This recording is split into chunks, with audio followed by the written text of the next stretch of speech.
The importance of teamwork, you have to make sure that your employees are happy. Because if you have employees that are not happy, how are they going to deal with your clients?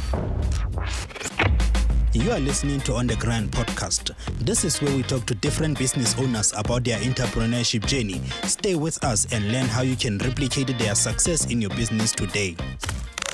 Welcome to On The Grind podcast. I'm your host, Lebogang Kotsi, and if this is your very first time listening to this podcast, this is where we are talking to different entrepreneurs about their entrepreneurship journey. The aim of this podcast is to inspire you to also work towards your business goals. And our guest today is Bathabile Masilela, who is the founder of Bathabile Boutique, which is based in Guangzhou in China. So Bathabile, tell us a little bit about your background. Okay, so my background is I'm from Pretoria. I was born in Pretoria and I studied a Bachelor of Commerce degree at the University of Pretoria. I graduated in 2011 and I started off by working for the government. So I was there for a year. My contract was for 1 year. And after that, I left government and I switched over to the private sector. I was at a Foundation for Professional Development. I was there for a year and a half. And after that, I decided, office jobs are just not for me. They were not fulfilling for me. It felt like I was not doing what I was born for, basically. I didn't have a desire to just, be stuck in the office. So what I did was I started to look into working overseas. At that time, I was doing some research and I was thinking of countries to go to, and I wanted to think of ways how I could go there. So what I did was 2013, I had a family friend who was working abroad, my sister's best friend. So she gave me some insights and some tips on what to do and, how to go about the whole thing. So 2013, I had an agent who helped me with the whole process. I wanted to move to South Korea. And the thing is, I applied, I did the whole process. But what happened was I missed the deadline for the interviews and everything. So I was very, very sad. I was disappointed. So I was very discouraged. But my agent at the time said to me, hey, look, it's not the end of the world. You can still go to China. And at that time, to be honest with you, I was not even thinking about China, Oh. And I was so skeptical about China. And my agent said, no, China is, everything is made in China. You just go and try it out. If you don't like it, you can always come back home. And I said, yeah, he's actually right. I mean, I'm not stuck in China. So I decided, okay, let me go there. And when I went to China, it was 2014, and I decided to teach English. So I targeted private schools, and I was teaching English to little kids. I was based in Dongguan at the time. It's a small local city with a population of about 9 to 10 million people. I did not like it very much. I was there for 6 months, and I said, you know what, I don't like this place. I did not leave my country for this. So what I did was 6 months later, I told my agent, I said, you know what, I'm not happy. I don't like the city. I expressed some racism as well, mainly because, the local people in the small cities are not used to seeing people of color. They're not used to seeing black people. Oh, okay. So when they see you, they're very scared. And so I moved to Guangzhou 2015, and wow, I loved it. I changed schools, so I was still teaching, and I was saving money. So while I was teaching, I was putting away money because I knew that I would not teach forever. My goal was to be an entrepreneur, So I continued to teach. So 2015, the whole year, I continued to teach. And then 2016, I started doing research because now I felt like I was ready financially and mentally, and I had done a lot of research on how to run an online boutique. And I also I supply small businesses in South Africa with plus-size lingerie. So I had to do a lot of research on how to do that, get suppliers, because in China there's a lot of fake things, fake things and bad quality things. So it's not easy to get genuine, real, good quality things. So yeah, I got linked up with some really awesome suppliers. I had some friends who were helping me with networking, and I started my boutique in October 2016. Like you said, you previously worked in an office environment, and you mentioned that you Yes, needed a new challenge. So would you say you always wanted yes. to be an entrepreneur? That's actually very funny. No, I wouldn't say I always knew I would be an entrepreneur from when I was a child. But as I started to grow up, and started working, I was like, no, I am not, this is not enough for me. I need to do more with myself, with my life. I cannot just work in an office. It didn't fulfill me. I just felt like something was lacking, and I was always unhappy. And so to answer your question, no, I didn't always know I would be an entrepreneur. Now, tell me a little bit more now in detail about Bathabile Boutique. I hear you supply lingerie, and there's also a men's section that you recently started. Yeah, okay. Actually, well, the lingerie, those are two companies, by the way. Oh. So the lingerie one is Bathabile Lingerie, and then the boutique is Bathabile Boutique. Okay. So it's two separate companies, yeah. Let me speak about Bathabile Boutique. So with Bathabile Boutique, that's the one that started in October, and it started out as a boutique for just women. So I was just selling female clothes. I was selling, just clothes, no shoes, no accessories. So a lot of people, and I was testing the market. I was not sure if my items would sell. And also I have a lot of competition. I mean, there's a lot of online boutiques out there. So I had to differentiate myself from them, and I had to, attract clients to want to buy from me instead of buying from them. So I had to think of a different strategy. And what I did was I started out, when I launched, I had like really low prices. So I had really low prices. And what I also did was I incorporated plus size women. Now, plus size women in SA, they don't have a lot of options, okay? They always favor women who wear sizes 30 to like 36. So women who are like 38 to like 44 always have problems finding sizes, and in terms of sexy clothes or gorgeous clothes, I attracted a lot of plus size women. And in the beginning, they were the ones that were actually supporting me the most, which was actually a very good thing. So after I launched, I had low prices for 2 months. And then after that, I took prices back. But at that time, at least I had my market was stabilizing and word of mouth was spreading, which was really, really good.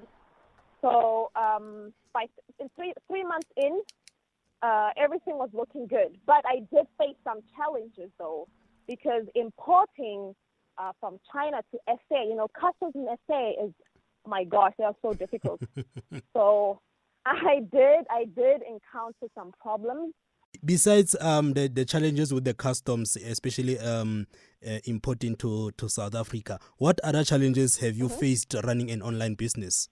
Well, my employees are all Chinese, and some of them cannot speak English, and I am not very fluent in Chinese. I can speak Mandarin, but I'm not very fluent.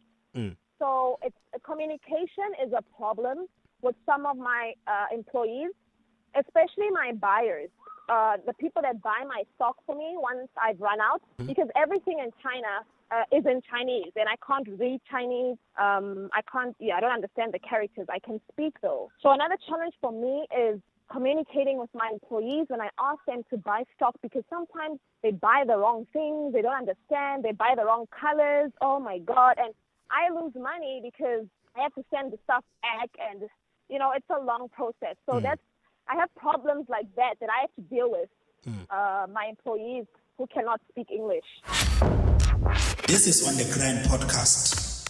Now, besides the communication challenge with your employees, but looking on the positive side, what would you say is the importance of teamwork? Wow, that's a very good question. The importance of teamwork, you have to make sure that your employees are happy.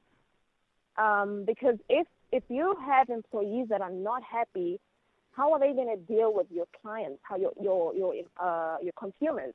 If they are unhappy, they are going to pass on the negative attitude to your clients, and that's not good, So I think it's very, very important to make sure that your employees are happy, because if your employees are happy, they will help with making your clients happy as well. Very, very important. Now, Bathabile, what are the future plans for your business? I mean, I understand it's only been 5 months now, but at least you should have some idea where you want to take your business to.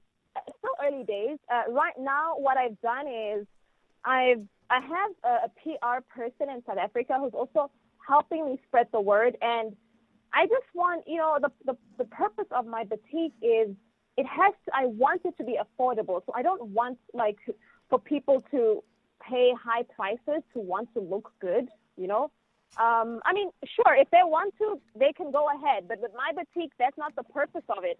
So I want it to grow.